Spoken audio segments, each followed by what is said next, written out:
Hello and welcome to the Gooner Talk, back again with you guys for another episode of what is the Arsenal News Show. Joining you nearly every morning at 8 a.m. UK time, but today, of course, and for the last time, 2 p.m. UK time, 8 a.m.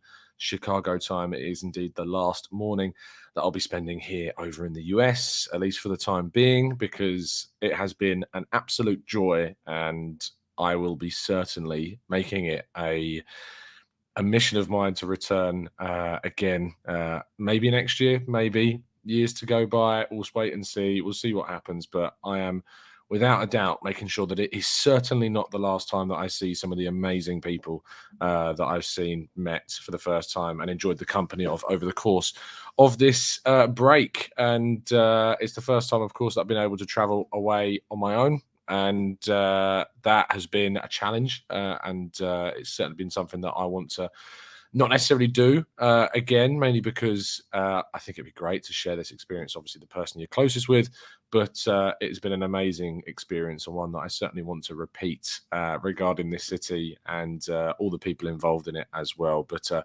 there will be no show tomorrow morning, of course, because I will be in transit. There may be a show tomorrow afternoon UK time, because I'll be back and are expected to be back around the morning of tomorrow. So I've got an overnight flight tonight. So I've got one more day here. I am certainly intending on getting one last good meal in before I fly. Got to make the most of this city.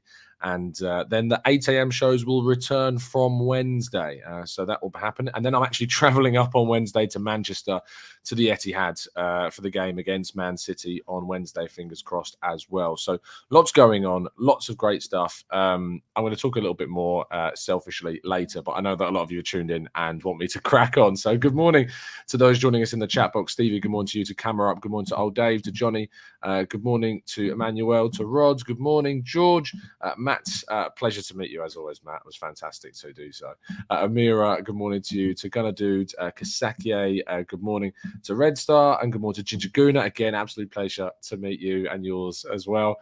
Akmal, insert the time of day for Chicago, indeed, for the last time. And Tom, thank you so much for the kind donation. Says you need to be in the US more often because I can join live more often. How was the Cubs game yesterday? Baseball was better in person. Without a doubt, it's better in person. It was really interesting. I went to the Cubs game yesterday, even though they didn't win. The experience was great. The post-match experience, I'll tell you, is something rather crazy. It's, even though the Cubs lost that specific game, I'm still really trying to learn the whole rules and aspects of it all, with it being a series rather than just one-off games. The atmosphere after the game inside the Cubby Bears, which is where we went afterwards, was amazing for a team that's lost. Like, you'd never see that over in England. You just wouldn't see it. It was a great experience. So yes, thank you, Tom. I appreciate asking. And yes, I'm sure I'll be back at some stage in the future. Let's crack on with today's stories, because yesterday was an amazing result. I cannot put into words how gutted I was when it went to 1 and when it went to 2. And you're thinking, oh, all this build up, and this fighting spirit and the kind of the never say die attitude that I knew we were going into this game with, despite all the odds being against us in Wolfsburg, losing the players that we've lost. And when we went 2-0, I was like, yeah, that sucks. That really sucks. And then to gradually see us fight our way back into this game and show the attitudes and the grit, the mettle that we did, I think we can all agree that the girls did an amazing, amazing job. BT in particular, who was so good and deserving of that Woman of the Match award. So I used to say Man of the Match award.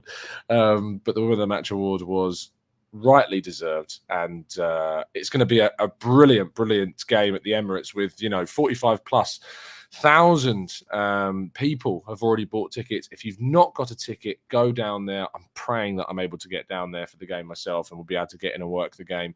If not, it sucks. But if you can and you are able to, go to the Emirates, support the ladies, because that is going to be a hell of an achievement if Arsenal can reach a Champions League final. Yes, the WSL is probably out of our hands now after that Man United result, but if we can get to a final, that would be amazing.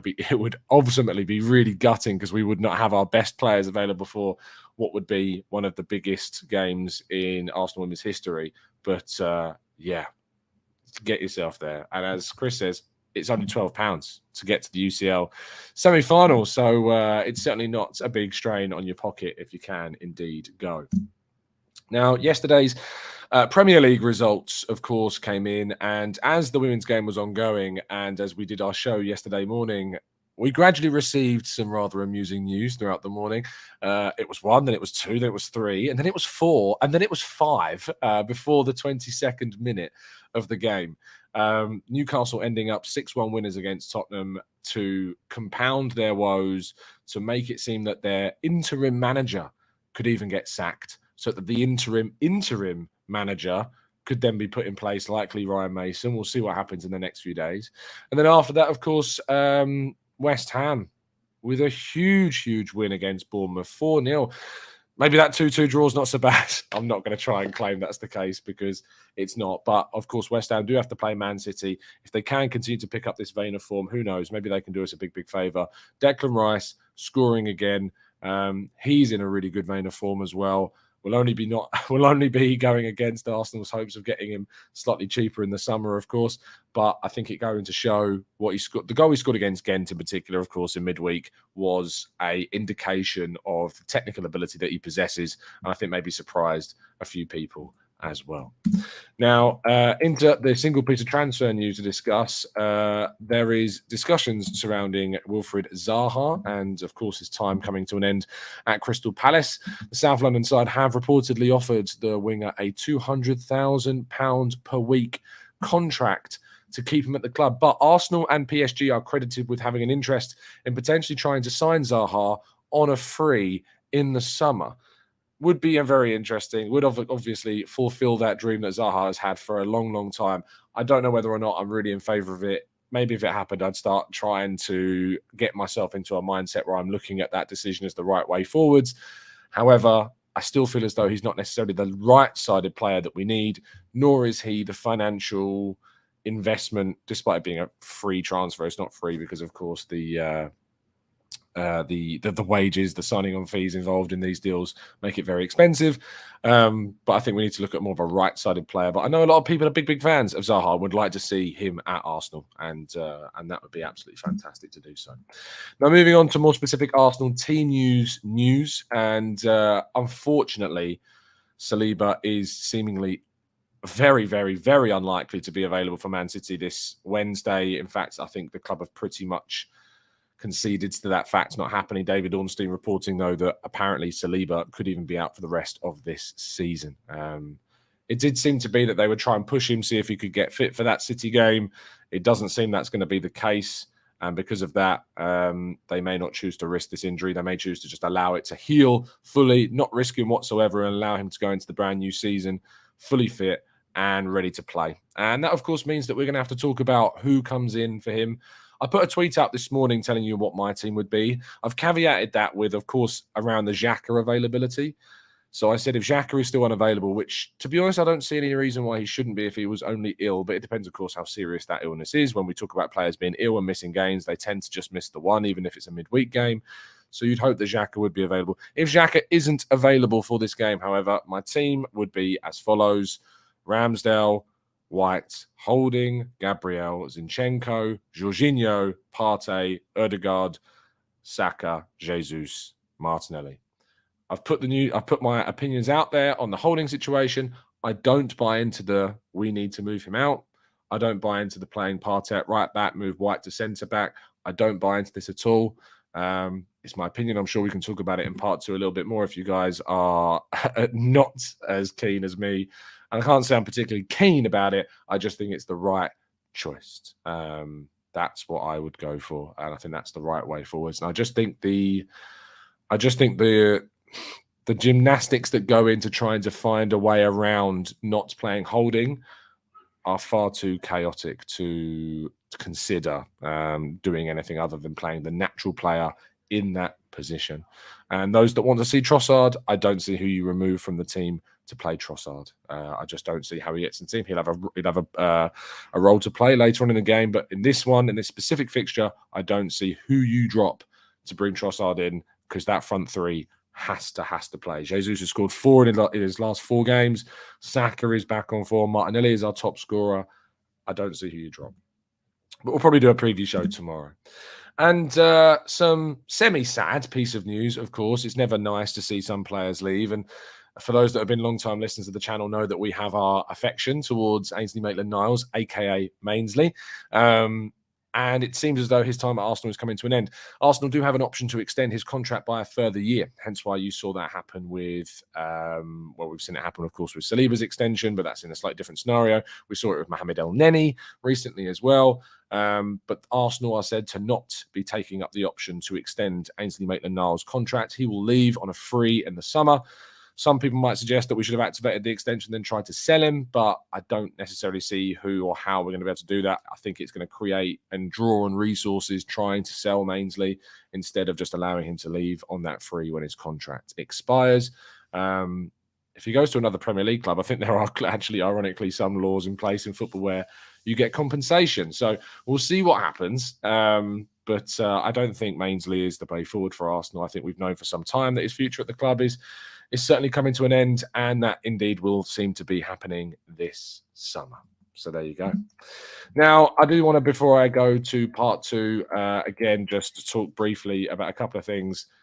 It is the last day I've got in Chicago. I've met some absolutely brilliant, amazing people. Massive people that I already know, of course. Elliot, Mike, Steph, of course, Mike's other half, Paul, Chicago John, who previously, of course, you know as Miami John, and Sophie, of course, too, that have been amazing people and friends and people that I've certainly extended, strengthened bonds with and will go on to in the future.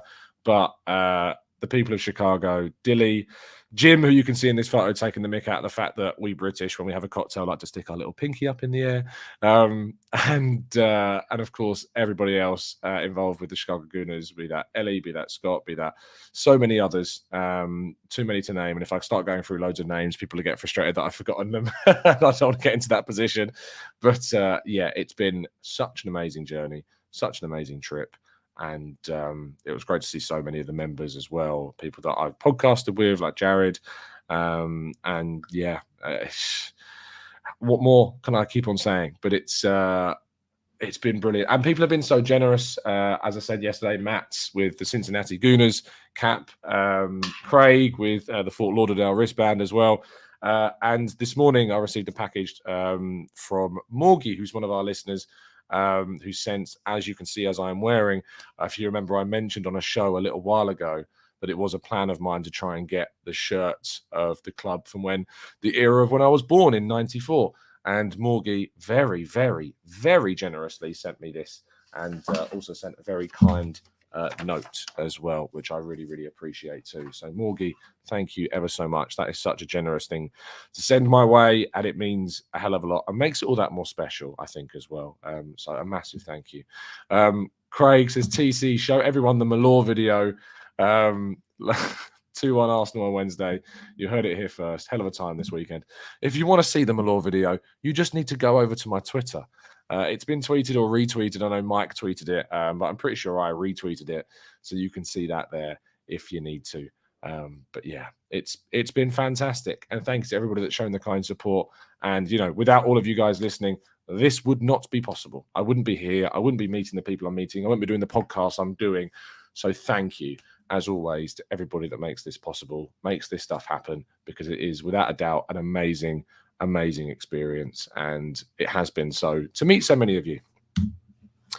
And now it would be a great experience for you too to win a signed Ben White Arsenal shirt, or even the third shirt, as well as plenty of football prizes site credit as well. There are, as of the time of recording, just five tickets left, and you have just 5 hours left to get hold of one of those tickets. So do not miss out. Do not end yourself without this, and do not rather let this end without getting hold of a ticket.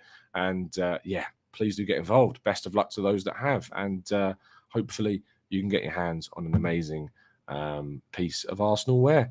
Right, let's go to part 2 and your questions right after this.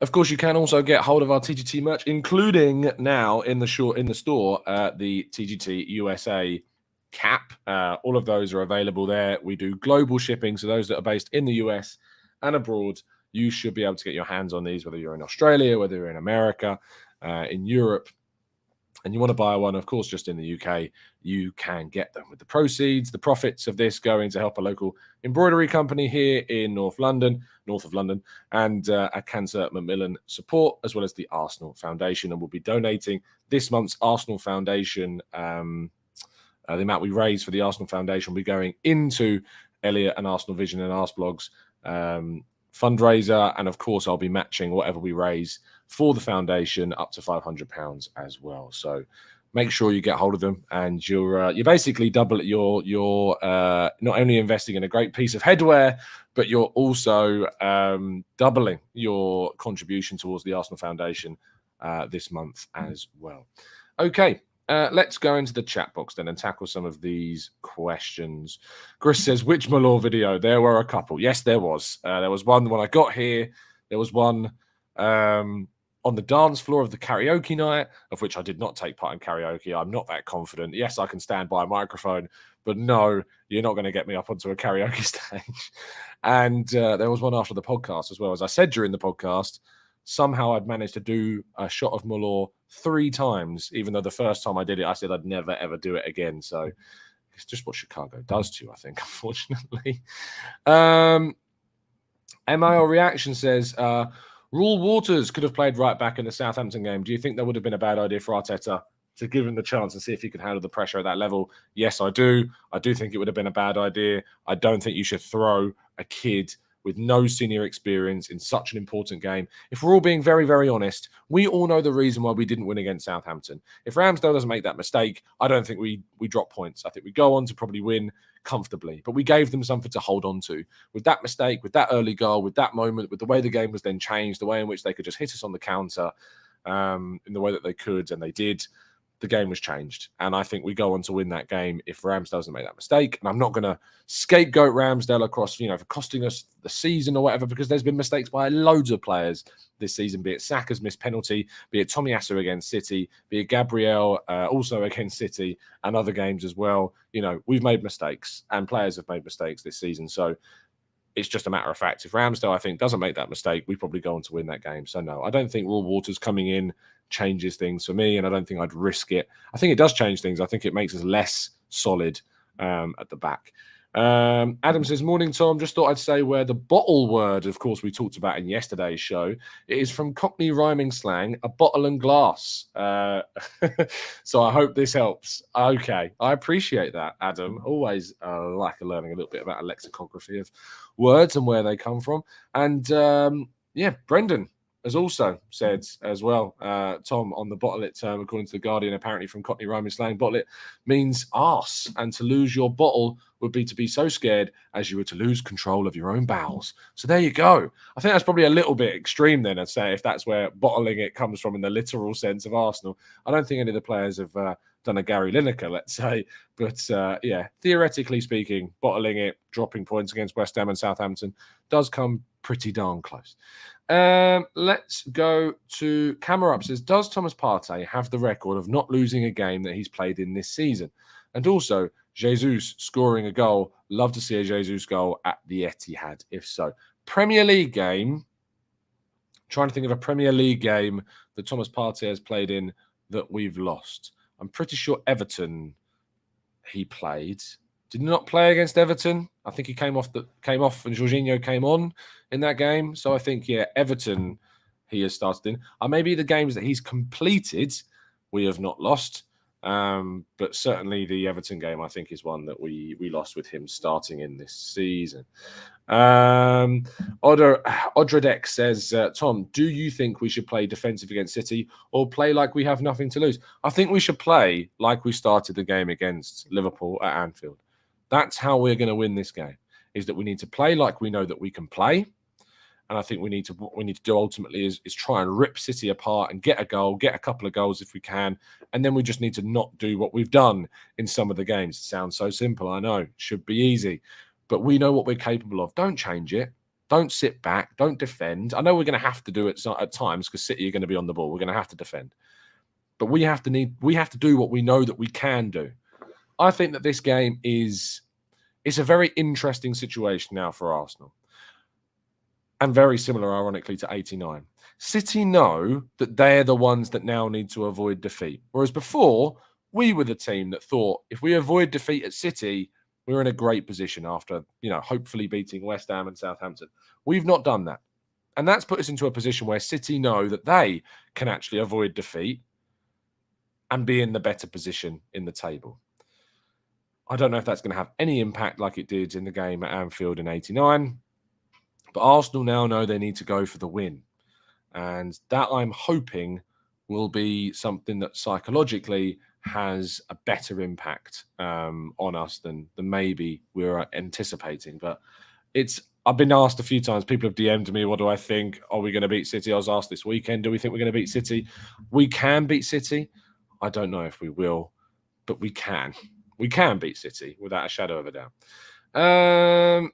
Let's go to Stephen, who says, hey, Tom, I know we've had a problem of getting this season's away shirt. Yesterday, I received an ad from all jerseys to show that they have sizes. Not sure how I would always go through official channels, Stephen. Always would go through official channels, and I would not trust the third-party sites because you never know if you're even going to receive. You don't know. So I'd suggest you always go through official channels. Let's go to Luke says, Tom, I love the fact that you're in the US. It makes the watching time easier, but the trip to the university is boring. Any chance there are ways to reach out to these supporter fan groups to buy their merch? I don't know which specifically you're talking about with the merchandise. Maybe caveat, Luke, your super chat, but I'm glad that the trip to university has maybe been made slightly better by the fact that I'm now able to produce the show for you at this time. I mean, to be fair, obviously you can catch up on the show when it drops, the UK time being, of course, 6 hours behind. So I'm hoping that works. But you'll have to caveat that second part. I'm not sure what you mean. Don't need to put us on a super chat in. Just put any old comment in and I'll try and find it. Gary says, what are your thoughts on Emile Smith-Rowe not getting minutes? Even when we've been comfortably in games, he hasn't been used. I'm perplexed. Gary, I have addressed this before, and just so in short, just to respect the question, I think there's more than meets to the eye with this. I don't think it's fitness. I'm told that he's fully fit. I think there's more going on than we're being told, unfortunately, and I don't have any answers or any indication of what that is. That's just where I'm kind of at this moment. Caesar says, we have won every single game this season with our full starting 11. Just a fun fact, injuries have hurt us. Absolutely. I think we've only managed to start like 7 games with our best 11 and we've won all 7. So it just kind of goes to show you what you're capable of, and also the importance of depth and strength in depth in a team and making sure that you've got the right players to come in when you have injuries. However, that said, unfortunately, with Saliba and Tomiyasu both being injured simultaneously, that has been very, very damaging and would be very damaging for any team in the league as well. Tom says, can being a year or two ahead of schedule and going through the adversity of these past 10 games actually help us with future campaigns? Gulf Coast Gooners are going to be selling new merch soon. Yes. Oh, to be fair, yeah, the Chicago Gooners did run out of merch. It's been sold out so quickly. So maybe that's what you were talking about. But there you go. Gulf Coast Gooners. It's doing merch. So there you go. Do I think that this adversity can help us? Yes, it can. Absolutely. It's experience. Being in a title race is experience. Winning it is even better experience. But even being involved in it is experience. Look at last season. Look at what happened to us last season. And we've taken that and we've turned that into a season where we're now competing for a title. So I think you use it as motivation. You've got to learn to use it in the right way. So there you go. Brendan says, am I missing something? Or could Trossard not be an option to replace Xhaka when needed? I've thought this since he signed. I think it can be. I just wouldn't do it against City. I think that leaves you way too open. But that's for me is something a little bit trickier. Luke says, some of the things that you've gotten, like I've bought the hat that Ramsdale wore in pre-season, scars and different cities and things. Yeah, I mean, I suppose just if there's websites available for the different supporter clubs, if anyone is listening, of course, like Tom has replied about Gulf Coast Gooners, if you can give Luke any help, leave it in the comment section down below about where easiest it is to access merchandise from different supporter groups. Just leave the information down below. If it's a link, it won't initially pop up, but I will see it and I will, approve it, so it will show up. So please do still leave them down below, and I'll make sure that they pop up in the comment section afterwards. Either that or put your handle of your Twitter account in the chat box or in down the description, and people can DM you and ask you about it as well. Ikwan says, hey Tom, are you ready for another bit of jet lag? Yes, a very different kind of jet lag. I feel as though I'm going to be wide awake for the City game. The problem is going to be that I'm then going to be trying to sleep after the City game, maybe struggling to do so because of not only the result of whatever happens, but 8 p.m. Man City time will be 2 p.m. US time. And so, yeah, it's going to be interesting then trying to get up for a very early train back home from Manchester the next day. Maybe even an 8 a.m. show on Thursday. I've got to try and do that from the hotel and then get to my train as well. So it's going to be interesting. We'll see how it goes. Fingers crossed. It's going to be fine. Fingers crossed. Let's go to... Fuad says, did you find any difference of how fans are like in the US than back home? They have a different accent. That's about it. I think that they're as passionate, they're as brilliant, they are as loud, they are as committed, they are as loyal. They are brilliant. They are absolutely brilliant, supportive, welcoming, maybe even more welcoming. There's been times where I've, gone to pubs in London, and I've not before doing this or even during this, just because I want to grab a drink. If you go to a place like the Globe here in Chicago and you're on your own, you're going there for the first time, you don't know anyone, and you let someone know you don't know anyone, you will be welcomed in. And you will be given a place to talk to people, to meet new friends, to speak to fans about the things you love, which, of course, in this case is Arsenal. And, I think that's arguably easier here than it is over in London. And, yeah, that's not a slight on London. I think that's just a reality of the kind of social vibe that we have over in the UK. But here in this scenario, the shared love of the club, I think, makes things a lot more welcoming, actually. So yeah, I would certainly say that. Reverse jet lag, yes, Marcus, that is what it's going on. So there you go. James says, I've heard a lot of talk from socials that people believe Partey should be dropped against City. I can't fathom the idea, but would love your thoughts. Obviously, he's not played well. He's not been good. We can't beat around the bush about this. Partey has not been good. And so I can understand why maybe people are discussing the idea of dropping him. For me, he didn't play in the game against City in the first round. He was injured, he didn't play, and he has to play this one. Has to play in this game. It's so important. And if he's on it, he's going to be great for us. If he's not, then we'll suffer and we'll need to make a change. But for me, if Xhaka's not fit, Jorginho comes in and we play him slightly deeper and you move Partey slightly forward, so that drops him dropping in as much. But yeah, that's kind of where I'm at with that. Cameron says, what do we do with Vieira? He gets one more season. Some people, I think 10 years ago, including myself, might say, well, you got to give him time, transition, all of that.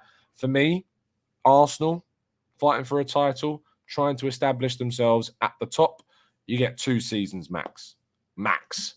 You get 2 seasons. You get your first season, and I'm willing to kind of say, it's not a free hit, but what it is a transition season. It gives you time to adapt, time to get some minutes, and that's your first season. Your second season, you got to make it. And that's why, for me, even after, that's why for me, Sambi Lokonga has had his 2 seasons. And yes, I know he spent some time on loan recently, but it's not necessarily even gone well in that aspect. Lokonga's had his 2 seasons. Tavares, even though he wasn't here this year, it was his second season. He spent that time on loan and has had issues. You get 2 chances for me. Some people say that's too generous. And some people would say that you get 1 season. I think that's too harsh for me. But for me, you get 2 seasons. Vieira's had 1. He gets another. It doesn't work out. We cut our losses. We try and move him on. We make a sale. We send him on loan. We do whatever. Same as we do with Lokonga and Tavares. We sell them this summer. You get 2 seasons. It's as simple as that. And so for me, that's the way forward. Vieira, I would keep him.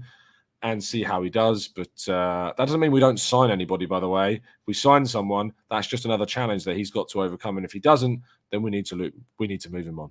It's as simple as that. NC says Arteta is a stubborn guy. Same selections for City. It's become a food for the lion. Arsenal can become a tiger again this Wednesday. Only tigers can fight with a lion, and this lion is very strong.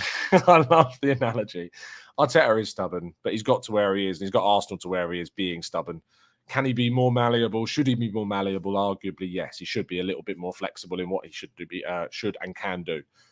But his stubbornness, his principles have got him and Arsenal to where we are this season, and I would not have had any other coach in charge during this period. And I don't think any other coach, to be honest, would get us to where this team is now in this space of time with this young team. So, yeah, he might be stubborn, but the tiger in him hopefully will come out, NC, and we'll see that on Wednesday.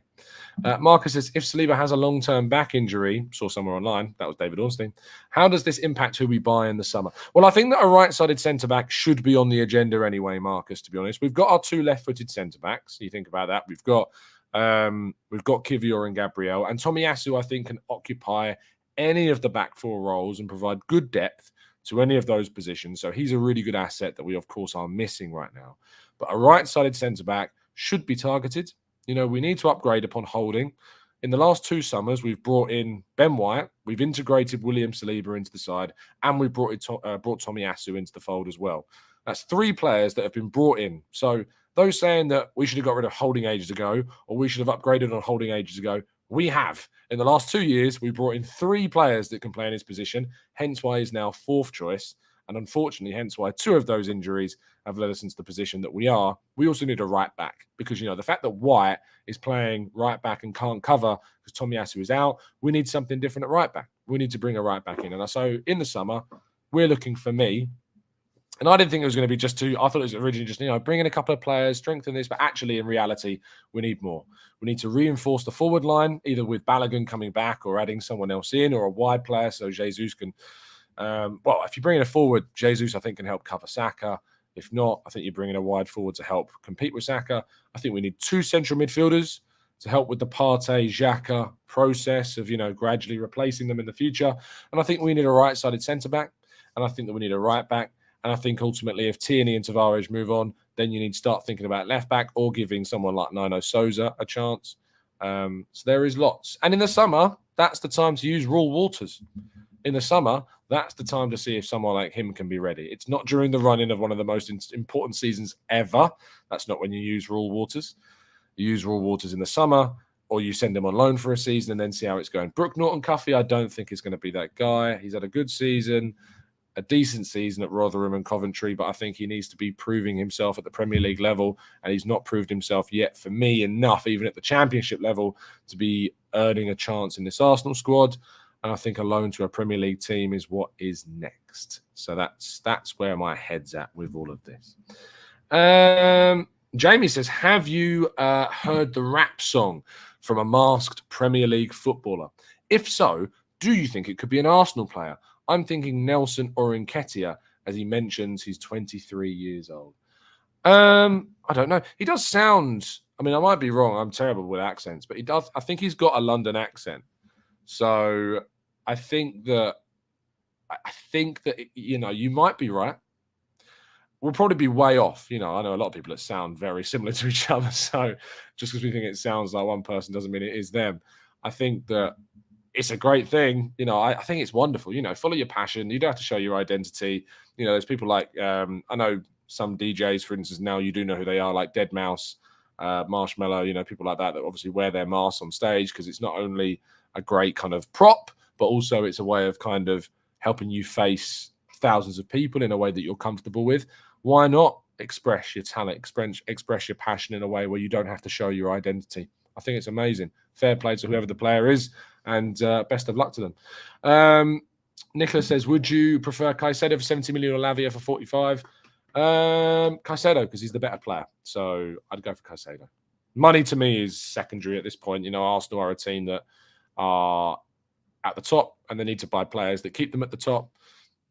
If you can get them, great. You know, if you can get Caicedo for 70 million, even though I think he's worth, I'm not necessarily, the price tag I think is a bit inflated still, even though I think he's great.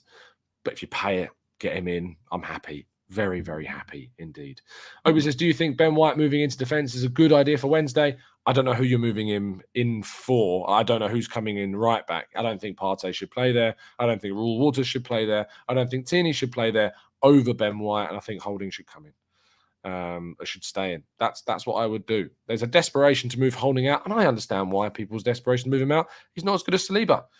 And, the results since Holding come into the team and his presence in the team with the results recently, I think is a really easy, thing to put together. But I think there are so many more factors to where we are as a team beyond just Holding being there. And I don't think taking him out solves those problems. So especially with the players we've got available to replace in those areas. So, yeah, very, very difficult. Marcus reckons it's Bailey behind the mask. Maybe it's Bailey. No, Bailey's not that good at rapping. Amira says, our attack naturally struggled when Jesus is out, but defense saved us at times. Defense will naturally be the same with Holding, but surely our attacks had more than enough chances in the last few games. And that's what I mean. It's not like we have struggled to create chances with this current team. We should have taken them. Jesus, Saka, Martinelli, Odegaard, attacking players have had chances. You've got to take them.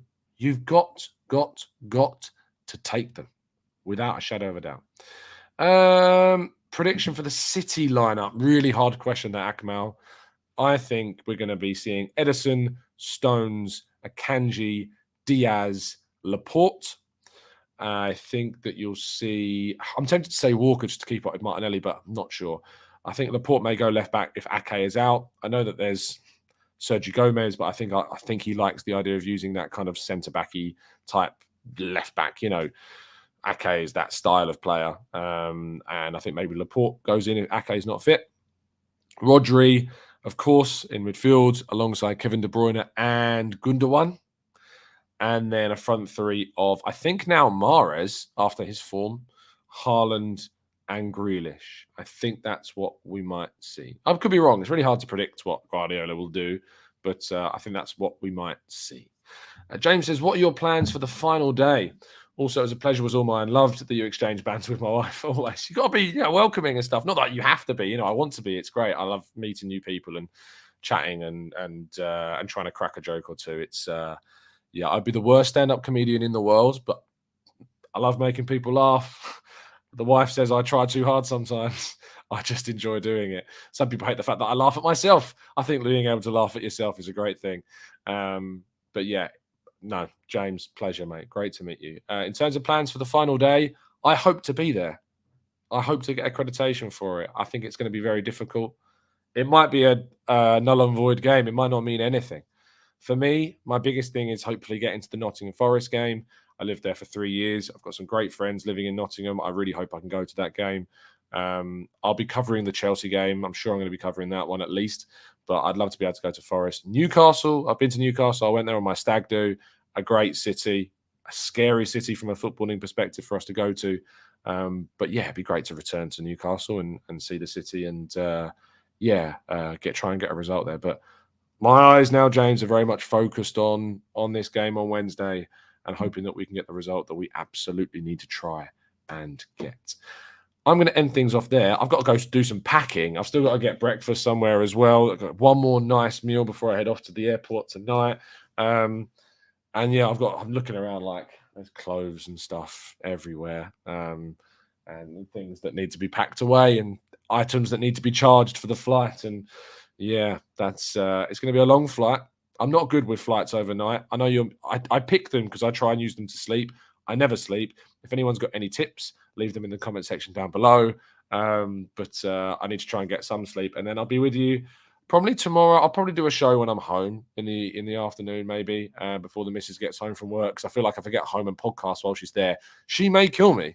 So maybe a podcast in the afternoon while she's at work is the way forwards to get you something out. Maybe I'll do it at 2, because I've been doing these shows at 2 anyway.